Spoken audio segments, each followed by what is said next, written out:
පසුගිය ජනවාරි 25 වැනිදා වෑන් රථයකින් පැමිණි පිරිසක් ගම්පොළ නගරයේ පිහිටි පෞද්ගලික බැංකුවක ATM යන්ත්‍රය රැගෙන ගොස් තිබුණා. සම්පූර්ණයෙන්ම මුහුණු ආවරණය කරගෙන පැමිණි පිරිස අදාළ පෞද්ගලික බැංකුවේ ආරක්ෂක නිලධාරියාගේ හිසට පිස්තෝලයක් එල්ල කර ඔහු බියගන්වා ඔහුගේ දෙයත් ගැටගසා තිබූ අතර ඒ අතරතුර ඔවුන් ATM යන්ත්‍රය ඒ සවිකර තිබූ ස්ථානයෙන් ගලවාගත් බව සිද්ධියට මුහුණ දුන් ආරක්ෂක නිලධාරියා ප්‍රකාශ කර තිබුණා. මංකොල්ලකරුවන් පැමිණි වෑන් රථය පෙරදිනේ ගලහා මංසන්ධියේ තිබියදී මංකොල්ලයට සිදු වූ දිනට පසු දින පෙරදිනේ පොලිසිය විසින් සොයා කනු ලැබුවා. ඒ අනුව සිදුකර විමර්ශනවලදී ATM යන්ත්‍රය සොරා ගැනීමේ සිද්ධියට සම්බන්ධ පුද්ගලයන් 7 දෙනෙකු අත්අඩංගුවට ගෙන තිබෙනවා.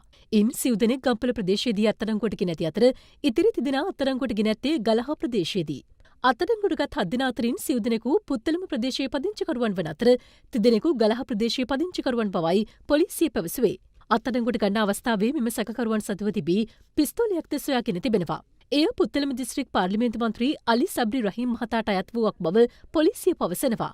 අරගලයේ සමයේ මන්ත්‍රීවරයාගේ නිවසට ගිනි තබා අදාළ පිස්තෝලය සොරාගෙන ඇති බවයි පොලිසිය පවසන්නේ.